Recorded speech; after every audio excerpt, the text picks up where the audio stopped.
Hello दोस्तों, चलिए मैं आज आप सभी का स्वागत करता हूं अपने जावा ट्यूटोरियल के लेक्चर 2 में। और आज हम पढ़ेंगे जावा के फीचर्स के बारे में, फीचर्स ऑफ जावा। ये सेकंड लेक्चर है जावा ट्यूटोरियल का। तो जिसने भी अभी तक फर्स्ट ट्यूटोरियल नहीं देखा है, जावा का फर्स्ट लेक्चर नहीं देखा है, वो फर्स्ट लेक्चर पर जाए और फर्स्ट लेक्चर पहले पढ़ ले, उसके बाद आगे का पढ़े ताकि चीज़ें क्लियर होती जाएँ।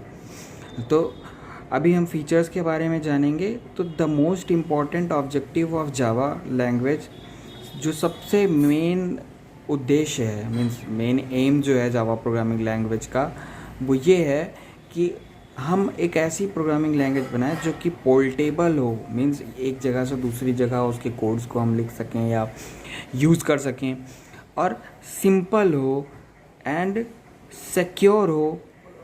ऐसी लैंग्वेज जो सिंपल हो, पोर्टेबल हो, सिक्योर हो, ये मेन ऑब्जेक्टिव था जावा लैंग्वेज को बनाने के पीछे। तो there are some other most important features of Java language. कुछ और भी फीचर्स हैं जावा प्रोग्रामिंग लैंग्वेज के जो इसे एक यूनिक प्रोग्रामिंग लैंग्वेज बनाते हैं।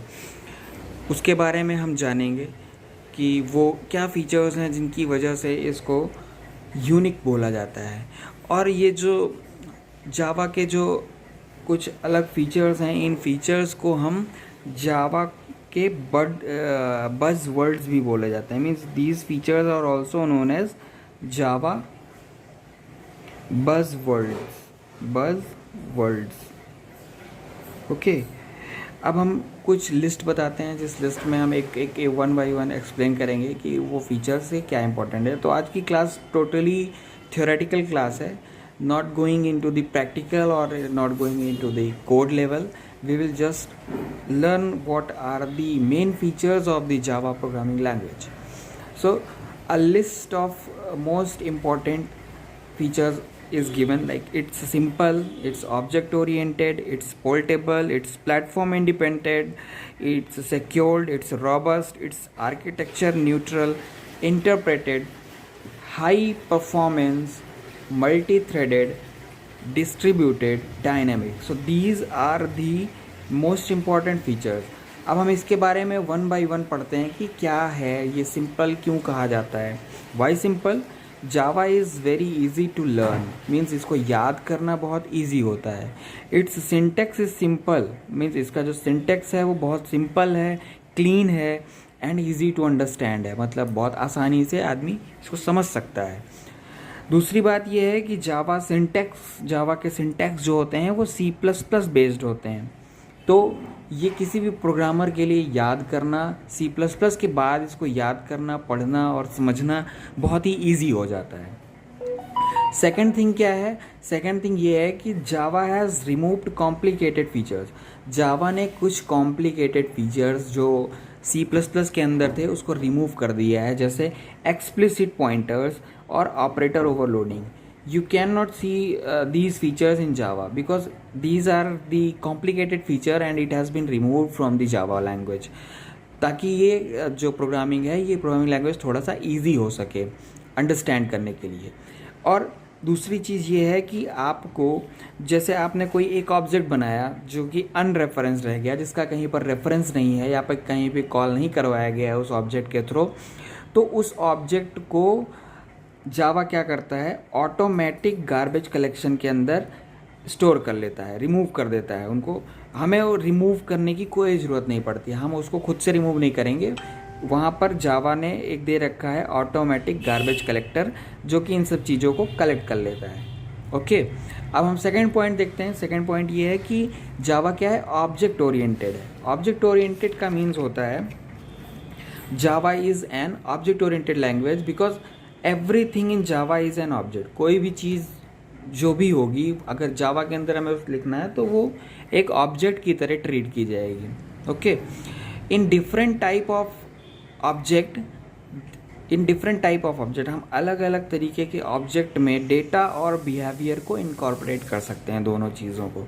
ठीक है, अब object oriented programming is a methodology. ये एक मेथोडोलॉजी होती है जो कि सॉफ्टवेयर डेवलपमेंट को बहुत सिंप्लीफाई कर देती है, बिल्कुल ईजी कर देती है सॉफ्टवेयर का डेवलपमेंट। वेरी इजी हो जाता है। और उसके ऊप्स के कुछ कॉन्सेप्ट हैं, जो कॉन्सेप्ट हम लिख के दे रहे हैं: object, class, inheritance, polymorphism, abstraction, encapsulation. हम इसके बारे में डिटेल में पढ़ेंगे अपने आने वाले लेक्चर्स में, हम इसके बारे में डिटेल में जानेंगे। अभी हम इसके फीचर्स के बारे में केवल जानते हैं। तो थर्ड फीचर ये है कि जावा जो है वो प्लेटफॉर्म इंडिपेंडेंट है। प्लेटफॉर्म इंडिपेंडेंट होने का मतलब आपने एक बार कोड लिख लिया, अब आप उसको कहीं भी रन कर सकते हो, किसी भी प्लेटफॉर्म पर रन कर सकते हो। The Java platform differs from most other platform, it has 2 component. क्यों डिफर करता है? क्योंकि इसके पास 2 कंपोनेंट होते हैं।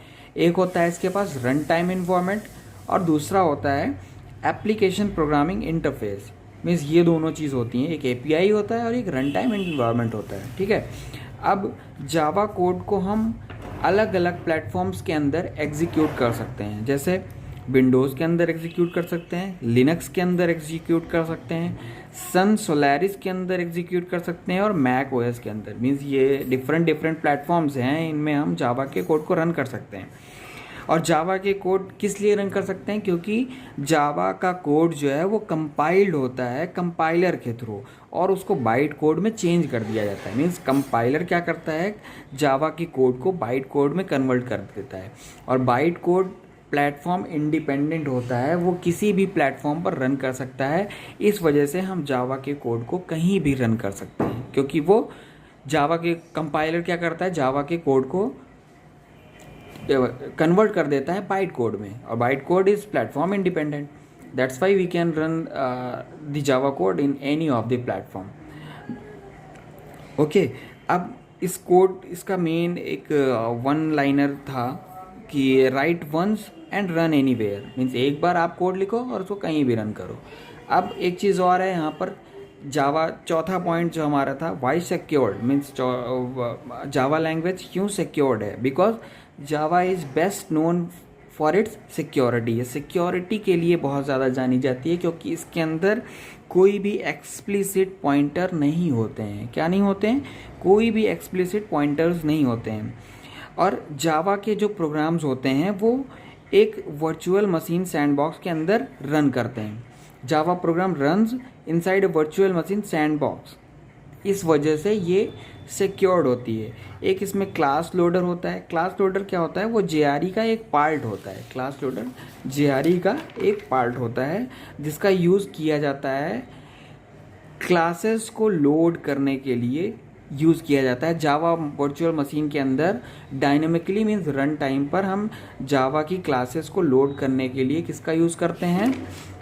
क्लास लोडर का यूज़ करते हैं। ओके, अब एक होता है इसमें बाइट कोड वेरीफायर। इन ये सब मैं आपको बता रहा हूँ, ये सब these are terms which is used for secured. Means why secured? So these are the terms why the Java language is secured. So the next term is bytecode verifier. Means ये कुछ फ्रेगमेंट्स उठाता है codes के कुछ fragments उठाता है और ये चेक करता है कि वो जो कोड है वो इलीगल तो नहीं है, या फिर ये किसी ऑब्जेक्ट्स के राइट को वायलेट तो नहीं कर रहा है। तो वो सारी चीज़ें यहाँ पर चेक हो जाती है बाइट कोड वेरीफायर के अंदर। तो ये सब चीज़ें थी जिनकी वजह से हमारा जो जावा है वो बहुत सिक्योर्ड होता है। अब हमने आज यहाँ तक पढ़ लिया, सिक्योर्ड तक पढ़ लिया हमने, 5 पॉइंट्स कवर कर लिए हैं, 1 2 3 4 5। अब हमारे पास कुछ और पॉइंट्स बचे हैं, जैसे robust architecture, neutral, interpreted, high performance, multi threaded, distributed, dynamic. तो हम ये नेक्स्ट लेक्चर में कवर करेंगे। अगर आप सभी को अभी तक के हमारे वीडियो पसंद आए हों तो आप वीडियो को लाइक कर दें और चैनल को सब्सक्राइब कर दें। हम यहाँ पर डेली कंटिन्यूअस एक वीडियो डालेंगे जिससे कि लर्निंग ईजी हो सके। Thank you.